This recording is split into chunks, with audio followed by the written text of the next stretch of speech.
2030 के भारत में हम लगातार नए नए चेहरों से चर्चा करते आ रहे हैं और मुद्दे हमारे वही होते हैं, गरीबी, भुखमरी और शिक्षा। इन तीनों ही हम लगातार नए नए चेहरों से चर्चा करते आ रहे हैं, विचार जानते आ रहे हैं। और आज जो शख्सियत हमारे साथ मौजूद है, मैं बता दूं, हमारे साथ मौजूद है डॉक्टर जमाल हसन जी, जो कि इंडियन नेशनल कांग्रेस के माइनॉरिटी डिपार्टमेंट के नेशनल कोऑर्डिनेटर है। सर, सबसे पहले तो आपको बहुत स्वागत है कि आप हमारे साथ जुड़े। बहुत बहुत शुक्रिया। अपने इस चैनल पर मुझे मौका देने के लिए बहुत बहुत शुक्रिया आपका। अपनी बात रखने के लिए आपने मुझे मौका दिया, इसके लिए धन्यवाद।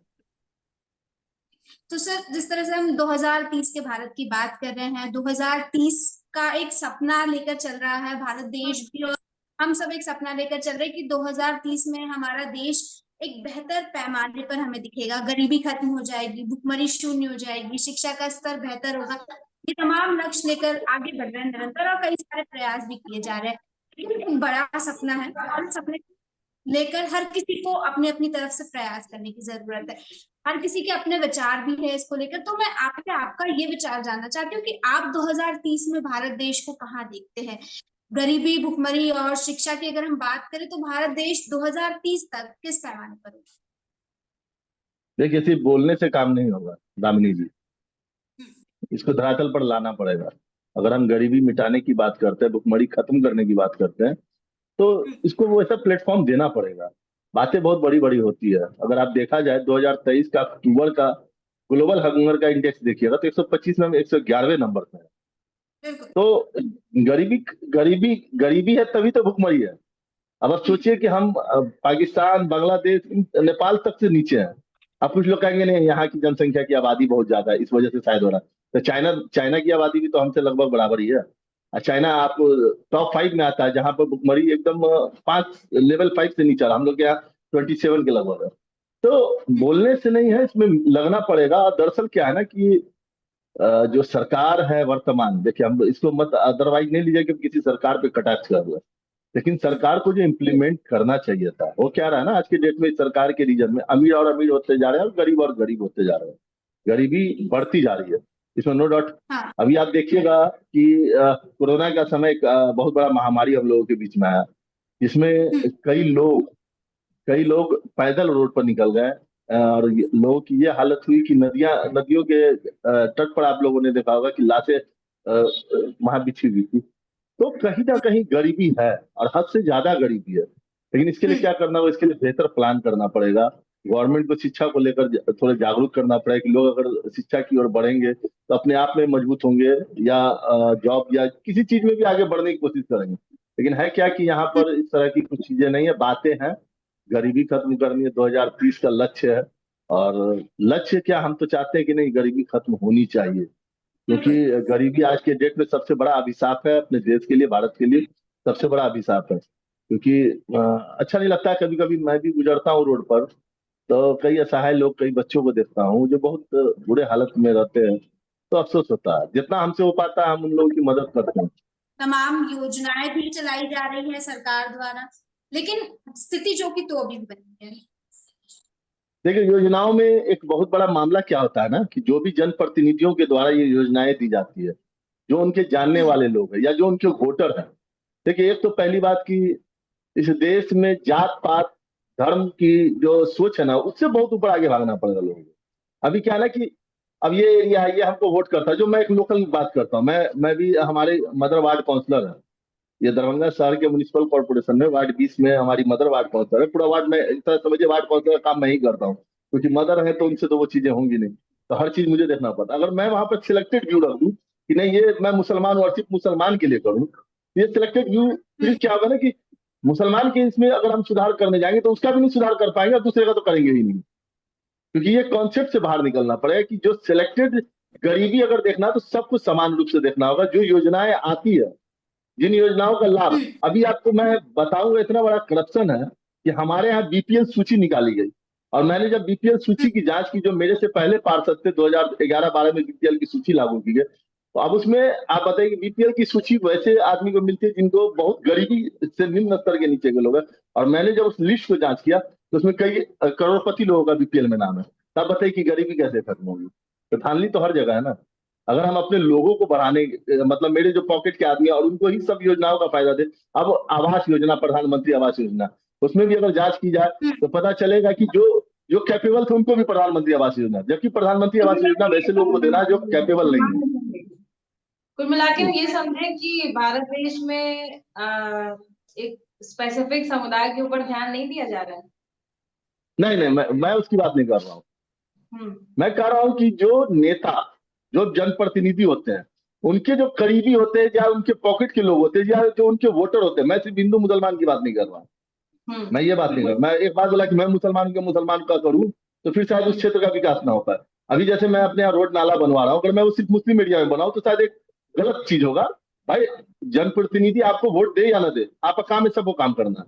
तो मसला यहाँ पर ये कि स्पेसिफिक मैं ये नहीं कह रहा हूँ मुसलमान, मैं ये कह रहा हूँ कि जो जनप्रतिनिधि जीतते हैं, चाहे वो मुसलमान के हो या हिंदू के जनप्रतिनिधि हो, वो एक एक एक बड़ा गलत दिमाग में उनके सेट है कहीं ना कहीं, कि जो मेरे करीबी है ना, जो मुझे वोट दिए उनको पता है बस उन्हीं लोगों का भला करना है। योजनाओं का मतलब ये होता है कि जो जरूरतमंद हो, नीडी लोग को योजना पहुंचना चाहिए। योजना अगर आप अपने करीबी, हाँ ये मेरे पॉकेट के आदमी है, ये बहुत करीबी है, ये मेरा वोटर है, अगर उनको दीजिएगा तो उसमें तो बहुत लोग ऐसे जो कैपेबल हैं, उस योजना की जरूरत उनको है नहीं, लेकिन आप उनको दे रहे हैं। तो जनप्रतिनिधियों को ईमानदार होना पड़ेगा। गरीबी अगर हटानी है तो बहुत निम्न स्तर से ऊपर की ओर जाना पड़ेगा। सरकार तो बड़े बड़े दावे करते हैं, लेकिन जो आपके एमपी, मंत्री से शुरू करें, मंत्री, एमपी, एमएलए, या उसके बाद जो वार्ड काउंसलर या मुखिया या पंचायत के लोग होते हैं, उनको वो देखना पड़ेगा कि जो नीडी है, अब किसी को किसी दुश्मनी होता है लेकिन उसको जरूरत है। अब जैसे राशन कार्ड का बहुत ऐसा मामला था हमारे इलाके में, जहाँ राशन कार्ड में जब मैंने पता किया तो पिछले वार्ड पार्षद से इसकी दुश्मनी थी, इस गरीब आदमी की, या इस गरीब आदमी ने उसको वोट नहीं किया, उसका राशन कार्ड नहीं बनने दिया, तो कहाँ से गरीबी हो? गरीब तो गरीब होता ही जाएगा। प्रॉब्लम तो यही एक है। चीज जानना चाहती हूँ, बिल्कुल एक चीज जानना चाहती हूँ। जिस तरह से आपने कहा कि जो जनप्रतिनिधि होते हैं, कई बार उनके द्वारा लूप होल्स देखने को मिलते हैं। सरकार अपनी तरफ से योजनाएं चला रही है, लेकिन जनप्रतिनिधियों द्वारा ऐसी चीजें की जाती है कि वहां पर भ्रष्टाचार देखा जाता है और जरूरतमंद लोगों को लाभ नहीं मिल पाता। तो क्या कुछ ऐसा नहीं होना चाहिए कि इन लोगों पर मॉनिटरिंग हो सके, या फिर ये जो बिल्कुल, जनप्रतिनिधि है वो सही काम करे? इसके लिए कौन जिम्मेदार है, कौन ध्यान रखेगा इस चीज का? इस पर सरकार को देखनी चाहिए। सरकार जब बैंक अकाउंट का डिटेल रख सकती है हर किसी के, सरकार जब आधार कार्ड बनाती है, तो सरकार एक सर्वेक्षण करवाना चाहिए ना कि कौन नीति है। अगर आप अपने इलाके में इतने सरकारी कर्मचारी हैं, उनसे एक डेटा निकलवा लीजिए ना कि कौन लोग हैं इस निम्न स्तर के, लेकिन उसमें भी जालसाजी ना हो, ये बिना जनप्रतिनिधि को लेकर एकदम। सरकार से सवाल कौन पूछेगा हिमालय सिंह जी? सरकार से सवाल तो हम लोग हर प्लेटफॉर्म पे पूछ रहे हैं, यही तो बात है। सरकार सुनने को अगर बैठे तब ना। सरकार से सवाल, अगर अगर विपक्ष, देखिए पक्ष विपक्ष दोनों की भूमिका होती है, तो विपक्ष अगर तगड़े तरीके से सवाल करेगा तो मुझे ऐसा लगता है कि सारी जो गतिविधियां हो रही है जो नहीं होनी चाहिए, वो मतलब गलत चीजें जो हो रही है वो रुकती हुई दिखेंगी। अगर विपक्ष मजबूत हो गया तो आपने देखा होगा पिछले कुछ दिनों विपक्ष मजबूत नहीं दिखा, और कहीं ना कहीं विपक्ष की ये कमजोरी की वजह से कुछ कुछ बहुत से ऐसी गतिविधियां हुई जो नहीं होनी चाहिए थी। आखिरकार जनता का एक रिप्रेजेंटेटिव विपक्ष ही होता है, अगर हम पार्लियामेंट्री बेसिस पे देखें हर जगह। तो विपक्ष को क्या लगता है, आपको स्ट्रांग होने की और ज्यादा जरूरत है, लोगों का साथ चाहिए। तो जिस तरीके से कहा जाता है कि डिजिटलाइजेशन का युग है, तो डिजिटलाइजेशन के को अपने साथ रखते हुए कुछ ना कुछ विपक्ष ऐसे जरूर कर सकता है जिससे जो गलत चीजें हुई हैं उसको उजागर करके और सरकार से, आम आदमी से लेके पूरा विपक्ष सवाल खड़ा कर सके, तो सरकार जो सत्ताधारी पार्टी है वो सही तरीके से काम करे। तो स्नेहा जी, आपने बिल्कुल सही बोला है। विपक्ष का काम बनता है कि जनता की अगर कोई तकलीफ या उसके साथ गलत हो रहा है तो विपक्ष का काम बनता है। 2024 के लोकसभा चुनाव से पहले ये चीजें थी कि विपक्ष मतलब कमजोर नहीं पड़ा था।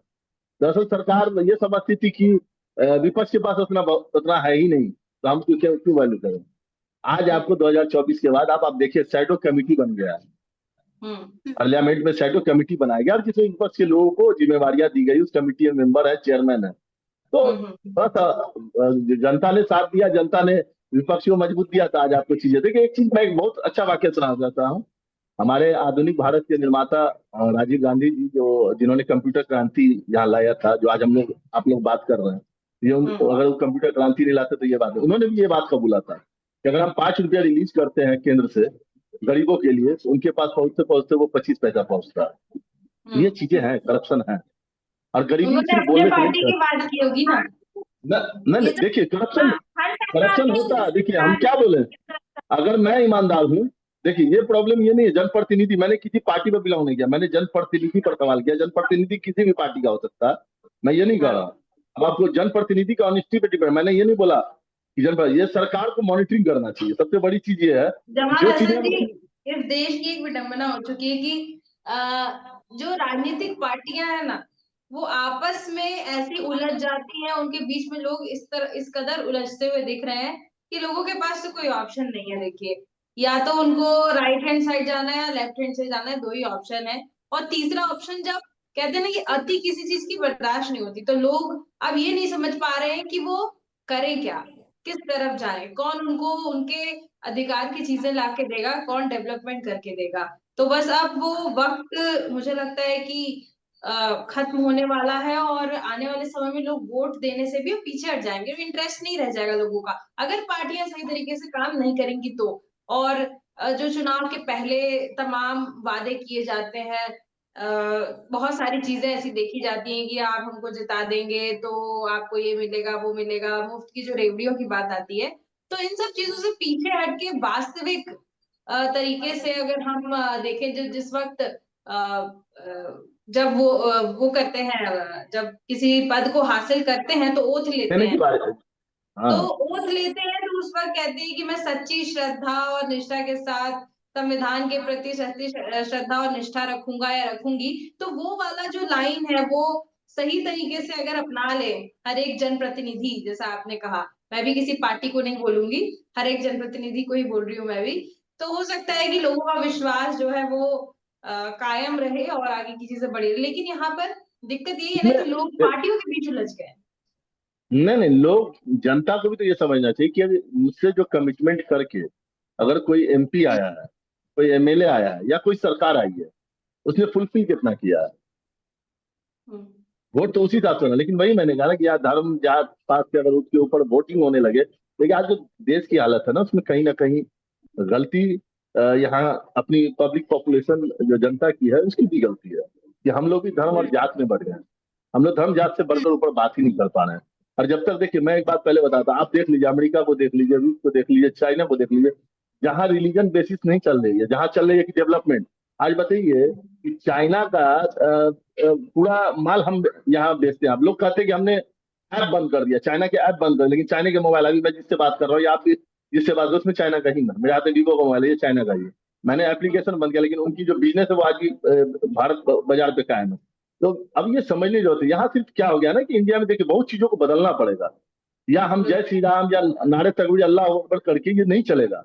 ये समझना होगा हर एक इंसान को कि जब सुबह हम उठते हैं, मैं मुसलमान हूँ आप हिंदू हैं, सुबह उठ के पूजा आप करके निकलती है, मैं नमाज पढ़ के निकलता हूँ, लेकिन उसके बाद तो भाई हम हमारा एक ही जिस तर्जु में लगे हैं कि लाइफ को कुछ अच्छा बेहतर करना है, कि अपनी परिवार अपने लिए करना है। ये सोच जिस दिन लोगों के लिए बैठेगी ना, उस दिन मुझे लगता है कि ये देश खुद ब खुद आगे बढ़ जाएगा। जिस दिन बेहतर स्वास्थ्य की बात होने लगेगी, जिस दिन बेहतर शिक्षा की बात होने लगेगी, उस दिन ये देश पीछे नहीं होगा। लेकिन सिर्फ वही है, ये सोच बदलना होगा, धर्म से, जात तो पात के सर, ऊपर उसके। जमाल जी हसन, आप आप ये बोलो। कहना चाहते हैं कि जितनी भी सरकारी पार्टियां हैं वो धर्म और जात की बातों में जनता को उलझा ले रही है और जनता इसमें उलझ भी जा रही कितनी पार्टियां नहीं, फिलहाल तो सभी लोग समझ रहे हैं कि धर्म और जात पात की राजनीति पर बेस्ड अभी पार्टी कौन चल रही है। मैं एकदम सीधा बात करता हूँ, आप इसको अदरवाइज नहीं लीजिएगा। कांग्रेस को मैं इसलिए पसंद करता हूँ कि कांग्रेस में कभी मुझे ये धर्म जात पात दिखा नहीं, मैं एकदम क्लियर बोल है। रहा हूँ। कहीं पर अगर वो जी। उसमें भी दिखेगी तो फिर हो सकता है कि मैं उस पार्टी में नहीं, मैं राजनीति से संन्यास ले लूँ। लेकिन उस पार्टी का एक अच्छा लगता है कि उसमें कहीं धर्म जात पात की बात नहीं होती, बात होती है समान अधिकार की, सबको लेके चलने की। तो वो चीज अच्छा लगता है, कॉन्सेप्ट आपको क्लियर होना चाहिए।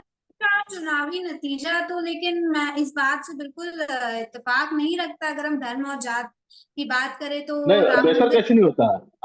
आप अगर देखा जाए, पहले से विपक्ष 2024 से पहले विपक्ष को जो वैल्यू हाँ नहीं मिलती थी, आज शैडो कमेटी बना दी गई है, तो आप समझ सकते हैं कि हाँ अब तो पब्लिक ने वो मैंडेट दे दिया।